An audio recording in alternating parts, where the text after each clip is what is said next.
আবার বাড়িছে বিশিষ্টজন। এই বিশিষ্টজনেরা বিশাল আসর হয়েছিল হাসিনার আমলে। তারা নানা বিষয়ে তাদের জ্ঞান গব্য বক্তিমা দিত আর পত্রিকাগুলো গুরুত্ব দিয়ে ছাপাইতো।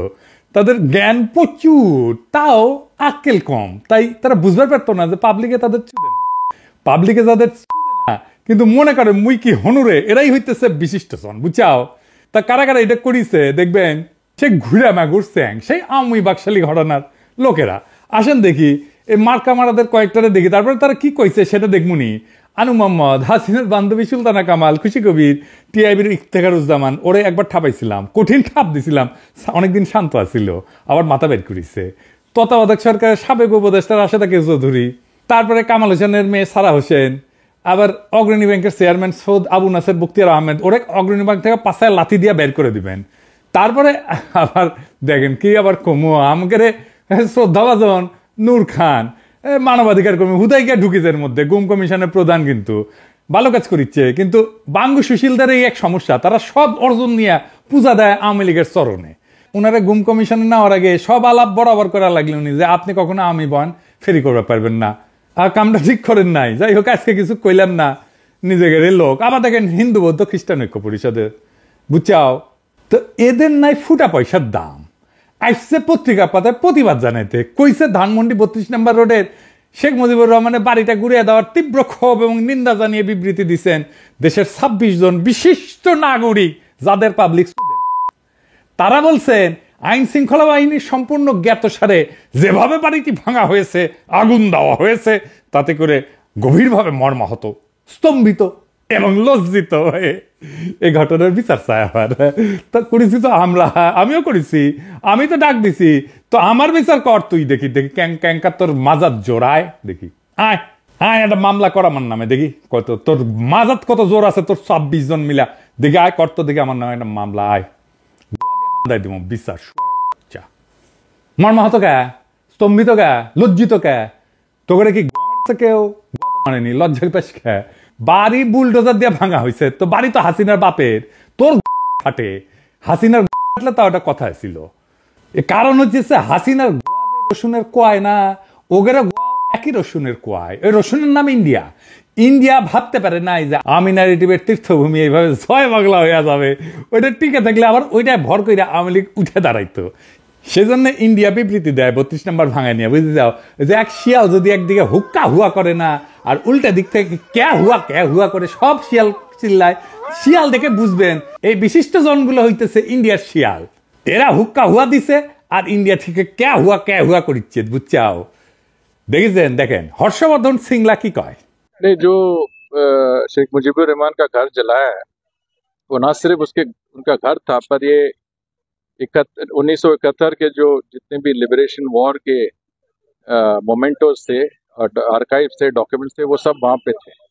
तो मुझे लगता है कि ये एक अटेम्प्ट है कि 1971 के इनके जो लिबरेशन वॉर का जो स्पिरिट है और वो नैरेटिव है, उसको हटाने का कोशिश है।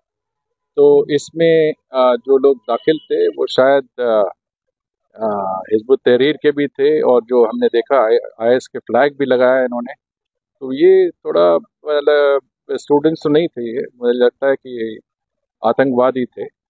और ये जो हरकतें हैं मेरे ख्याल से बांग्लादेश के लोगों के हित में नहीं है। भारत सरकार की तरफ से एक प्रेस स्टेटमेंट भी, एक से ज़्यादा प्रेस स्टेटमेंट हैं, उनके डिप्टी हाई कमिश्नर को बुलाया गया है, और हमने काफ़ी मतलब सख्त तरीके से इनको बताया कि ये सब हरकतें नहीं चलें। আবার দেখেন ইন্ডিয়ার টেলিগ্রাফ কি কয়, যে বলে এটা নাকি ISI এর কাজ। ইন্ডিয়ান বাংলাদেশের মানুষ কি ধৈঞ্চারে তোগের মতো? বাংলাদেশের মানুষ রক্ত দিয়া যুদ্ধ করে পতাকা পাইছে, এই 24-এ রাজপথে আমাদের ছেলেরা রক্ত দিছে, বীরের মতো লড়াই করছে চোখের সামনে। তোগের মতো আলোচনার টেবিলে বসে ব্রিটিশদের সাথে নেগোশিয়েট করে স্বাধীনতা পাইছে রে ভাই। তাই বাংলাদেশের মানুষের রাজনৈতিক আকাঙ্ক্ষা একবার দেখে আমেরিকার হাত, একবার দেখে পাকিস্তানের হাত। পাকিস্তানের হাত কুটি আছে জানি না, কিন্তু তোর আছে এটা শিওর। শালা গান্ডু ধ্বজভঙ্গ। এই জন্য তো ইন্ডিয়ান নায়িকাগুলো খালি বাংলাদেশে আসে, বাংলাদেশের আগুন বরাবর পোলাপানগুলোর আকর্ষণে আসে, বীরত্বে মুগ্ধ হইয়া আসে। আরো আসবি শালা। 32 নম্বরের সাথে বাংলাদেশের গৌরবের ইতিহাস জড়িত নাই, আছে লজ্জা আর কলঙ্কের ইতিহাস। কেন আছেন দেখি। এ বাড়ি তৈরি হয়েছিল দুর্নীতির টাকায়। এই বাড়ি থেকে মুজিব আত্মসমর্পণ করে পাকিস্তানি বাহিনীর কাছে, দেশের মানুষকে গণহত্যার মুখে ফেলা। নেতা নাকি সে সুটকেস গুছে রেখেছিল বুঝছাও, যে ধরবি থেকে। তারপরে নাকি ফোন করেছে আর্মির জেনারেলদেরকে, আমাকে ধরে নিয়ে যাও, ধরে নিয়ে যাও। এই বাসা থেকে নাকি স্বাধীনতা ঘোষণা দিছিল। একেবারে মিছা কথা, ডাহা মিছা কথা। বাংলাদেশের সরকারের না এখনই পাকিস্তান আর্কাইভে খোঁজ নেওয়া উচিত। 1971 সালে ওই যে সোয়াদ্দির বডিগার্ডের যে মামলা হয়েছিল না, স্বীকারোক্তি কি দিছিল, সে যেরকম ধান্দাবাজ, তার বাংলাদেশের স্বাধীনতার বিরুদ্ধে এবং পাকিস্তানের অখণ্ডতার পক্ষে স্বীকারোক্তি দেওয়ার কথা। আমি 99% শিওর। বাকি 1%-এর জন্য আপনারা পাকিস্তানে একটা স্পেশাল মিশন পাঠাতে পারেন, মিলা যাবে। আমি কইলাম এটা আরো আগে করা উচিত ছিল। ইনফ্যাক্ট সেই মামলার পুরা নথির নকল বাংলাদেশের সরকারের নিয়ে এসে উন্মুক্ত করে দেওয়া উচিত। মুজিবের যে দুর্নীতি মামলা যেটা দেখালাম, যেটা 2 বছর জেল কাটিছে না ওই সোয়াদ্দির বডিগার্ড, সেই মামলার নথি উন্মুক্ত করে দেওয়া উচিত। আওয়ামী লীগকে মরালি দুর্মুষ পেটায় না করলে ওরা থাকবে না। হিউম্যান রাইটস ওয়াচ আবার বিবৃতি দেয়া কইছে, ক্ষমতাচ্যুত আওয়ামী লীগ সরকারের বিরুদ্ধে ক্ষোভ ন্যায্য হইলেও আইনের লঙ্ঘন ন্যায্য নয়। মানে হইল ক্ষমতাচ্যুত আওয়ামী লীগ সরকারের বিরুদ্ধে দাঁড়ায় কোনো আইন লঙ্ঘন করা যাবে না। তাইলে আইন লঙ্ঘন মানে কি আসেন এটা বুঝে দেখি। ফ্যাসিজমের বিরুদ্ধে কোনো গণপ্রতিরোধ সৃষ্টি হইয়া যদি কোনো পাল্টা ক্ষমতার জন্ম দেয়, তাইলে নাকি আইন লঙ্ঘন হইয়া যাবে। যার সোজা মানে হইল যে কোনো বিপ্লবী তো অবৈধ, আইন অবৈধ। তো এমন এক কাজ যেটা আইনের লঙ্ঘন। কার আইন? কোন আইন?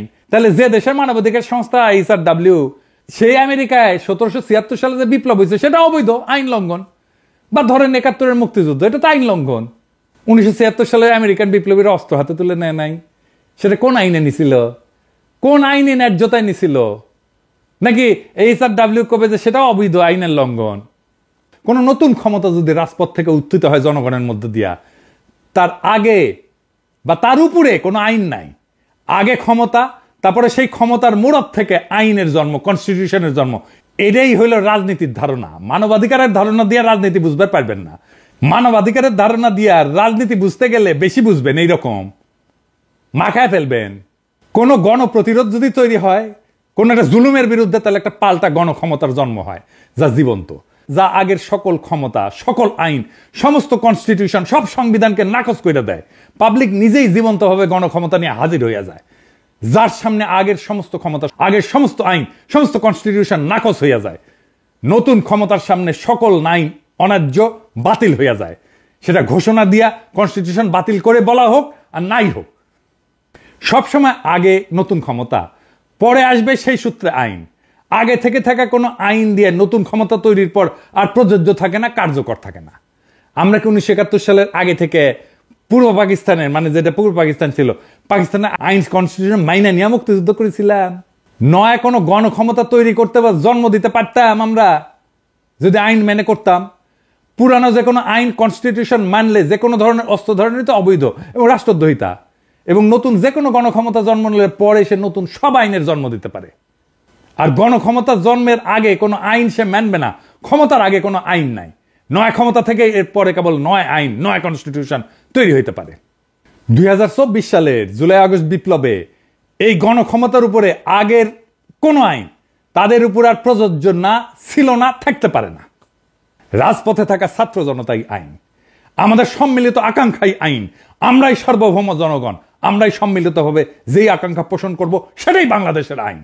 এর বাইরে কোনো আইন নাই। এবং এই জন্যে এই বিপ্লবী জনতাকে মব আখ্যা দেওয়া হচ্ছে। কাদের তরফ থেকে? কেন বিপ্লবী জনতাকে মব বলা হচ্ছে? কারণ এরা জনগণের গণক্ষমতায় ভয় পায়। আসেন এটা একটু বুঝে দেখি। এই যে দেশের বিচার বিভাগ, বাস্তবে তো হাসিনার আদালত হিসেবে কাজ করলেও সাংবিধানিক নথিতে এটাই কিন্তু দেশের সবচেয়ে ক্ষমতাধর প্রতিষ্ঠান। এতটাই ক্ষমতাধর যেটা সংসদ বা জনগণের ক্ষমতার চাইতেও শক্তিশালী। এমনকি সংবিধানের ঊর্ধ্বে, সংবিধানের ব্যাখ্যা তারা দেয়। এমনকি যদি রাষ্ট্রই বিলুপ্ত হয়ে যায় তাও বিচার বিভাগ বহাল থাকবে। এই বিচার বিভাগকে তাই সরকার কিছু করতে পারে না, করতে পারেও নি। হাসিনার তৈরি করা এই স্ট্যাবলিশমেন্টই এখনো বহাল আছে।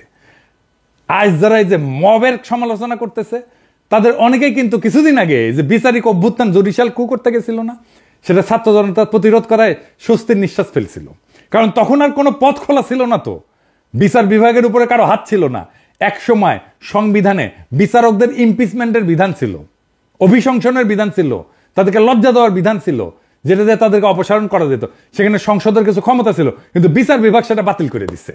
বুঝে যাও, এখন যারা সত্যিকারের ন্যায় বিচার ব্যবস্থা চান তারা কিভাবে হাসিনার স্বেচ্ছাচারীভাবে সাজানো বিচার বিভাগ দিয়ে সেটা পূরণ করবেন?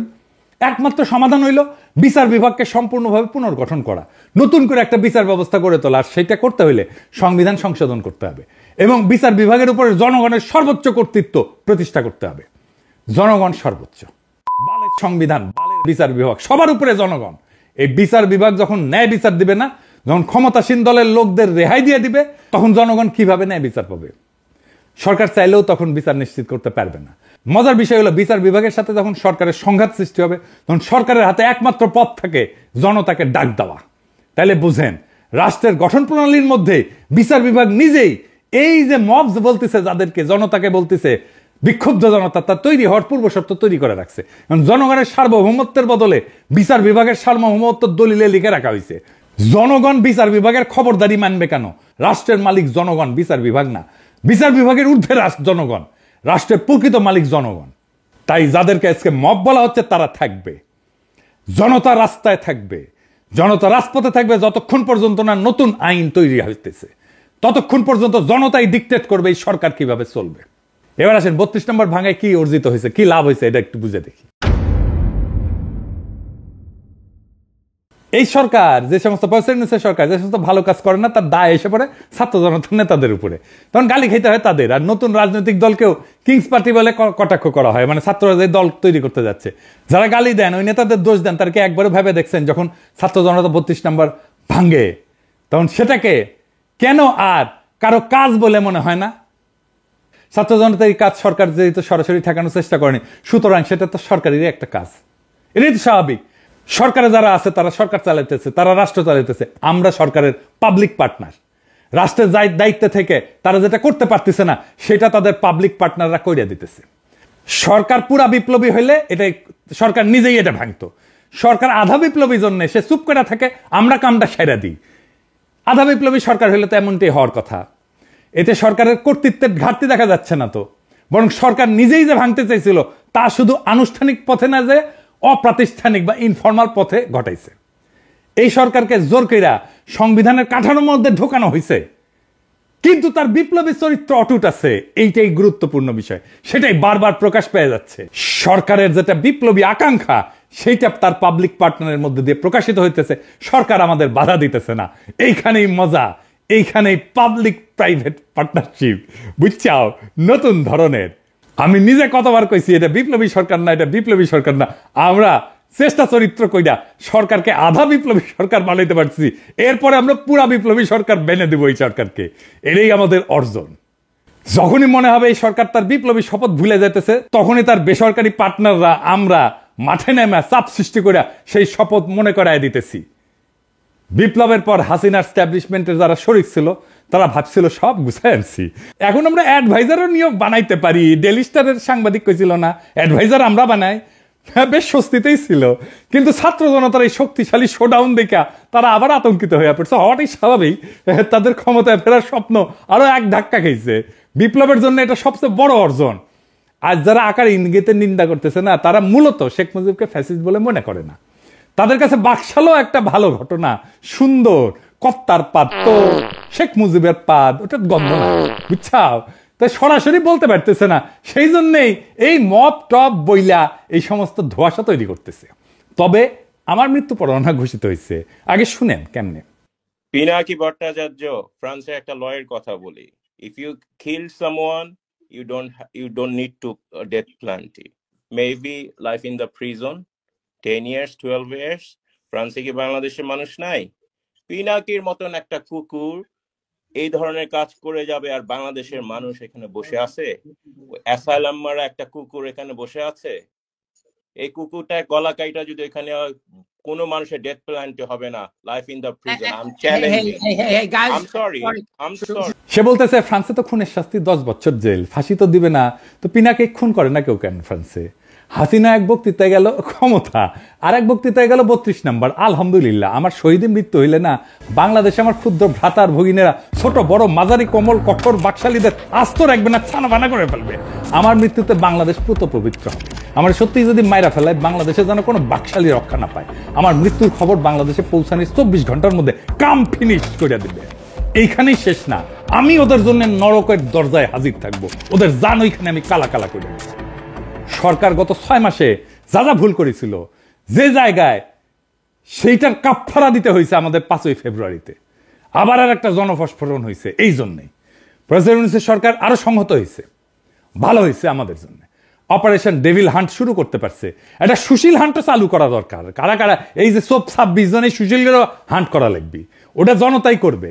যাই হোক, আবারও কিন্তু আমাদের অর্জন ধুলায় মিশে যাইতে পারে যদি আবার আগের আলস্য কাটায় উঠতে না পারে। আগের আলস্য আর সিদ্ধান্তহীনতা, অবিবেচনা প্রসূত নিয়োগ চলতেই থাকে। আমি 7ই আগস্ট কি লিখেছিলাম দেখেন, লিখেছিলাম এমন হয়েছে বাংলাদেশের ক্ষমতা এখন হাসিনার বদলে সুপ্পু। তাহলে এত রক্তপাত, এত প্রাণদানে লাভ হইল কি? বিপ্লব মানে গণক্ষমতা, সেই বিপ্লব তো সুপ্পুর অনুমোদন নিয়ে কাজ করবে না। সুপ্পু কেন আবদার করে? একে আজাদ কেন এর মধ্যে ঢুকে? ছাত্রদের মতামতের সর্বোচ্চ গুরুত্ব দিতে বলছি। সেখানে তো এটাই বলি নাই যে একে আজাদের পরামর্শ নিয়ে কাজ করতে হবে। এটা তো বলি নাই যে ডিজিএফ এর চিফের সাথে আলাপ করতে হবে। এই তত্ত্বাবধায়ক সরকার যদি ইন্ডিয়ান লাইসপেন্সার দিয়ে ভর্তি হয় তাহলে কলে জান কালা কালা করে দেবো, করে দিছিলাম কলে, বুঝাও। আর এই প্রক্রিয়া বুঝে হোক না বুঝে হোক যারা বিপ্লব বেহাত করে দিচ্ছে তাদের আমরা ক্ষমা করব না। দেখেছিলেন আমি ঠিক সময় মতো ঠিক কথা কইছিলাম, যা আমি আগে কইছি সেটা পরে ঠিক হয়েছে, পরে আবার আমাদেরকে এসে আবার এটা ঠিক করে নিতে হয়েছে। এই যে দেখেন মনির হায়দারকে বিশেষ সহকারী হিসেবে নিয়োগ দেওয়া হয়েছে। আমি চিনি তারে, আমি অপছন্দ করি না, পছন্দই করি। কিন্তু মনির হায়দারকে আপনারা চিনেন? চিনেন না, তাই না? আমেরিকা প্রবাসী এক সাংবাদিক। আচ্ছা বলেন তো, প্রফেসর ইউনূসের একজন আমেরিকা প্রবাসী সাংবাদিক দরকার। আপনার কার নাম মনে ভাইসা আসে? মনে মনে বলে চিন্তা করেন যোগ্য ক্যান্ডিডেট হিসাবে। হ্যাঁ, কনক সরোয়ার ইলিয়াস, তাই না? কনক সরোয়ার তো পিএইচডিও করেছে। তার অ্যাক্টিভিজম এমনই হাসিনারে প্যারা দিছে যে তার বোনকে জেলে নিছে তারে না পাইয়া। কনক দারুণ জনপ্রিয় তো। আমার ইলিয়াসের নানা সমালোচনা আছে, কিন্তু কনকের নামে আছে কোনো সমালোচনা নাই তো। কনক তো সবচাইতে যোগ্য এই পজিশনের জন্য, ইলিয়াসও যোগ্য। কনক বা ইলিয়াস যদি বিশেষ সহকারী হতো তাহলে সারা দেশে আনন্দের বন্যা বয়ে যেত। এই সরকার রাজনৈতিক সরকার না, তার তো সলিড অ্যান্টিফেসিস দক্ষ জনপ্রিয় লোক দরকার এইসব পজিশনে। কনক কি পরিমাণে দাবরানির উপরে রাখতো আওয়ামী লীগকে চিন্তা করেন, কিন্তু সেটা করবে না। শুনলাম আলী রিয়াজ আর বদিউল আলম মজুমদার রিকমেন্ডেশন না হয়েছে। তো প্রফেসর ইউনূস, আপনি যে আয়নাঘর দেখতে যেতে পারেন না, এখনো পারতেছেন? এই ছাত্র জনতা তার শক্তি যে দেখাইছে ধানমন্ডি 32 নম্বরে, সেইটাতে আলী রিয়াজ করে দিচ্ছে, এটা দেয় নাই। এটা তার করে দেওয়ার শক্তিও নাই, সামর্থ্যও নাই। ওই ধানমন্ডি 32 নম্বরের সামনে কনক গিয়া দাঁড়াইলে, ইলিয়াস গিয়া দাঁড়াইলে লক্ষ লক্ষ পাবলিক যে আনন্দে চিক্কুর মারবে, ওই চিক্কুরের প্রতিধ্বনিতে 32 নম্বর ভাইঙ্গা খান খান হয়ে যেত, বুলডোজার লাগতো না। কিন্তু না, আপনার আলী রিয়াজকে খুশি করা লাগবে, আপনার কাজে কে লাগবে এটা ভাববেন না, আপনার কাজ খুশি করা লাগবে সেটা ভাববেন। ছাত্ররা ষষ্ঠ উপদেষ্টা গায়ে বানানো জানাজা করিচ্ছে। ছাত্ররা কি উপদেষ্টাদের বানাইছে না? তাদের সিলেক্ট করেছে না? এখন জানাজা কেন? যেটা নিজে গিলিছেন সেটা বমি করতে পারবেন না, দায় নেন, গিলিছেন পেটের মধ্যে রাখেন। আজকের এই অবস্থার জন্য আপনারাও দায়ী। এই টাইমটা হেলায় হারায়েন না। আগে মেলা কথা কইছি, শুনেন নাই। আগামীকাল আপনাদের জন্য আলাদা এপিসোড করব, কেমনে নতুন রাজনৈতিক দল করবেন। এটা আপনাদের কোনো স্যাটব্যাদ আছে বলে তো মনে হইতেছে না। মন দিয়া শুনেন। অনেকে কইতে পারেন, ওদের তো গোপনে কইতে পারেন না, আলাদা আলাদা করে কইছি মেলা কইছি, কাজ হয় না। এক কান দিয়ে ঢুকে আর এক কান দিয়ে বের করে দেয়। মানে আমি কইছি না যে নিজে যেটা স্বপ্ন দেখি সেটাকে বাস্তব করার জন্য আমি জীবন দিয়ে দিতে পারি, কিন্তু অন্যের কাছে আমার সেই স্বপ্নটা তো কাজ বা টাস্ক, তাই সে সেইটার জন্য জীবন দিয়ে দেয় না, কমিট করে না। আমি এটাতে শুধু তার জন্য কয়া দেবো তা না। যে কোনো দল এই স্ট্র্যাটেজি অনুসরণ করতে পারে, ছাত্ররা করলে ভালো। না হয় আমি যদি কখনো রাজনৈতিক দলটাল করি তাহলে এই পদ্ধতি অনুসরণ করব। যাই হোক, আগের প্রসঙ্গে আসি। একটা ভালো জনপ্রিয় মানুষের মনোনয়ন কিভাবে মানুষের আনন্দের উৎস হয় সেটা 21শে পদকে আমরা দেখলাম। আমাদের অনেক প্রিয় মুখ আছে এখানে, যেমন অভ্রেন মেহেদি, সবাই খুব খুশি হয়েছে। মাহমুদ ভাই, সবাই খুব খুশি হয়েছে, কিছু কিছু লোক তারা, ওটা আসিচ্ছি। শহীদুল আলম, এই জন্য জনপ্রিয় মুখ লাগে। যদিও মাহমুদ ভাইয়ের পিছে বামেরা লাগিয়েছে, সেটা একটু বুঝে আসি। আসেন, বামেদের দাবি হয়েছে যে ফুলবাড়ি গুলির জন্য দায়ী মাহমুদুর রহমান। আবার কইছে ব্লগার হত্যার জন্য দায়ী মাহমুদুর রহমান। আমার দেশের উদ্বোধনী সংখ্যায় আমার এই বিষয়ে লেখা আছে, আপনারা পড়ে নিতে পারেন। এই যে এটা, আর এটা হইতেছে এই যে কল্লোল মুস্তফা, এটা হইতেছে আনু মোহাম্মদের লেসপেন্সার, তীব্র ইসলামোফোব। কেমন ইসলামোফোব আপনার এক্সাম্পল দিই। আগের বিদেশি সাংবাদিক আমার ফোন দিয়া কইল যে একটু পরিচয় করায় দেন কল্লোল মুস্তাফার সাথে, আমরা একটা সাক্ষাৎকার নিব আর কি। তো আমি তাকে ফোন দিই, ফোন ধরে না, মেসেজ দিই, দেখে রিপ্লাই দেয় না। কেন? পরে জানলাম যে আমি হেফাজতের পক্ষে লিখেছি, মানে আমি লিখলাম হেফাজতের পক্ষে, তাই আমার ফোন ধরা যাবে না, এতই ব্রাহ্মণ হই। তো এই তুই যে ব্রাহ্মণ হইছু, এত বড় ব্রাহ্মণ হইছু, তোর যে ক্ষুদ্রকালে তোর যে সোনার আগাটা কেটে ফেলে দিছিল না, ওটা কুটি খুঁজে পাবো তুই? নাম তো এটা লাগাইছু কল্লোল, যেন বোঝা না যায় যে মুসলমান কিনা। কেমন রক্ত মজ্জায় ইসলাম বিদ্বেষ দেখেন। আজকে ওর পেজের লেখাগুলো দেখেন তো, এডিটর সাহেব পুরা প্রফেসর ইউনূসের সরকারের বিরুদ্ধে যত বৃষ্টি দেখেছেন। আবার দেখেন প্রফেসর ইউনূসের সরকারের মধু খাইতে আসা সাংবাদিক গোলাম মুর্তজার ভিডিও শেয়ার দেয়, তো ওই গোলাম মুর্তজা কেন জিগায় না যে প্রফেসর ইউনূসের সরকার কেন পারফর্ম করছে না? সে তো সিনিয়র সেক্রেটারির মর্যাদায় প্রেস মিনিস্টার হয়েছে আমেরিকায়, বিধি ভেঙ্গা, এরাও নাকি আবার আলী রিয়াজের রিকমেন্ডেশন, বুঝছাও? এই বামেরা কেন প্রফেসর ইউনূসের সম্পর্কে বিলা জানেন? হাসিনাও দেখবেন বক্তৃতা দিলে ইউনূসের বিরুদ্ধে বলে, বিএনপি জামাতের বিরুদ্ধে বলে না। কিন্তু এই যে তারপরে যে এতিম আছে না, ওমিপিয়ালের এতিম তেতিম আছে না, তারাও প্রফেসর ইউনূসের বিরুদ্ধে এক একটা, বিএনপি জামাতের বিরুদ্ধে না, কিন্তু সমন্বয়কদের বিরুদ্ধে এক একটা, ছাত্রদের বিরুদ্ধে এক একটা। কেন জানেন? প্রফেসর ইউনূস থাকায় ইন্ডিয়া কিছু করবে পারছে না, প্রফেসর ইউনূস থাকায় ইন্ডিয়ার সমস্ত শয়তানি মাঠে মারা যাইতেছে, তাই এগুলো এত চুলকানি, বুঝছাও? ইন্ডিয়া এইগুলার লাগাইছে প্রফেসর ইউনূসের পিছে লাগতে, যেন প্রফেসর ইউনূস বিরক্ত হয়ে ক্ষমতা ছেড়ে চলে যায়। আমি নিজেই কইছিলাম যে আমি নিজে বিরোধী দলের ভূমিকা পালন করবো, কিন্তু যেই টাইমে দেখলাম আরে এই কেস তো খারাপ, ইন্ডিয়া তো প্রফেসর ইউনূসের পিছে লাগিয়েছে, সাথে সাথে একবারে ঠিক করলাম না, ইন্ডিয়ারে কোনো চান্স দেওয়া যাবে না, প্রফেসর ইউনূসের পাশে শক্তভাবে দাঁড়াইতে হবে, আর এইগুলারে সবসময় দাবরানের উপরে রাখতে হবে। আপনারাও রাখবেন। যাই হোক, মাহমুদ ভাইয়ের প্রসঙ্গে আসি। আরেক ঘটনা কি জানেন? মাহমুদ ভাই যখন জ্বালানি উপদেষ্টা, তখন সরকারের প্রধান ছিল খালেদা জিয়া, স্বরাষ্ট্রমন্ত্রী ছিল খালেদা জিয়ার দলের অন্য কেউ, তাই না? গুলি করছে তো তাইলে স্বরাষ্ট্রমন্ত্রী। মাহমুদুর রহমানের কেন দোষ? সবার দায় করার আর কারো দায় নাই, দায় শুধু মাহমুদুর রহমানের, বুঝেছেন? এইসব ঘটনাকে সরকারের সঙ্গে জনগণের সংঘাত হিসাবে দেখতে হবে। কিছু মানুষ নিহত হয়েছে, আমরা সেটা নিন্দা জানাই। মানে আপনি ফেরেস্তা বসে দিলে তো মারপিট হবেই রাস্তায়, তাই না? প্রফেসর ইউনূসের আমলে পুলিশের হাতে মারা গেছে না মানুষ, হত্যাকারীদের শাস্তি নিশ্চিত করতে হবে সেই জন্য, এবং এই দাবি জানাইতে হবে হত্যার দায় অবশ্যই সরকারের। এমন সংঘাত রাষ্ট্র পরিচালনার সময় ঘটে থাকে, এমনকি হত্যার ঘটনাও ঘটে, বাস্তবতা মেনে নিতে হবে। বাংলাদেশের মতো দেশের জন্য এটা আরো সত্য। ফরমাল আদালতের বিচার হওয়ার পাশাপাশি জনগণের আদালতেও রাজনৈতিক শাস্তি নির্ধারিত হবে, হইতেই হবে। 2006 সালের পর বিএনপি যে দমন পীড়নের শিকার হয়েছে, সেটাও তো এমন কিছু ঘটনার প্রতিক্রিয়া হিসেবে দেখা যেতে পারে, তাই না? জনগণের আদালতে তারা রাজনৈতিক শাস্তি পাইছে। তো জনগণ তো 2008 সালের নির্বাচনে তাদেরকে ভোট দেয় নাই। এমনকি বিএনপি কোন আন্দোলনে জনগণকে সম্পৃক্ত করতে পারে, তাদের কর্মীরা গেছে, কিন্তু জনগণকে নিয়ে মাঠে নামা এটা করতে পারে নাই। তো রাষ্ট্রীয় ক্ষমতা কাঠামোর মধ্যে এই ধরনের কর্মকাণ্ড এবং শাস্তির ধারাবাহিকতা আছে। কেবল মাহমুদুর রহমানের উপর দায় চাপায় বিএনপির দায় এড়ায় যাওয়া কি ঠিক বলেন? তবে মাহমুদুর রহমানের উপর তাদের ক্ষোভ কেন? কারণটা হচ্ছে তার সাংবাদিকতা। তো এটা সরাসরি কইলেই হয়। উনি স্কাইপের ঘটনা খবর প্রকাশ করছিলেন কেন? কেন থাবা বাবার ব্যক্তিগত ব্লগ, নবী রাসূলদের নিয়ে অশ্লীল ব্লগের লেখা এটা প্রকাশ করছিলেন? তো এটার তো জবাব আছে। সাংবাদিকতার কাজই তো গোপন তথ্যকে প্রকাশ্যে আনা, ব্যক্তিগত গোপনীয়তা ব্যতীত। তো তিনি সত্য চাপা দেননি, সেই জন্যই তিনি আরো যোগ্য সাংবাদিক হিসেবে বিবেচিত হবেন। এখন দেখেন হাসিনার যে অনিয়ম, হাসিনার দুর্নীতি, খুন, জখম, লুটপাট, এইটা নিয়ে ওদের যাদের পছন্দ, মতিউর রহমান, মাহফুজা নাম, তারা কোনো প্রতিবেদন প্রকাশ করছে? করেনি। অথচ একমাত্র মাহমুদুর রহমান সেটা প্রকাশ করে যাচ্ছে আমার দেশ দিয়া। যদি সত্যি সত্যি ফ্যাসিবাদ প্রতিরোধে আন্তরিকতা থাকতো এই বামগুলার, তাইলে ওরা আমার দেশ পত্রিকার প্রশংসা করতো, মতিউর মাহফুজদের সমালোচনা করতো। সেটা কিন্তু করে না, আমার দেশের সমালোচনা করে। আর মতি মাহফুজ ওদের কাছে দেবতা।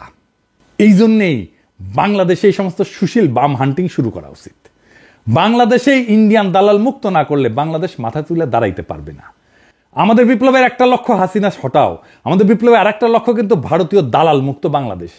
তার আগে ভারতীয় দালাল চেনার কাজটা করতে হবে। আজকে তো কিছু দালাল চিনিলেন, তাই না?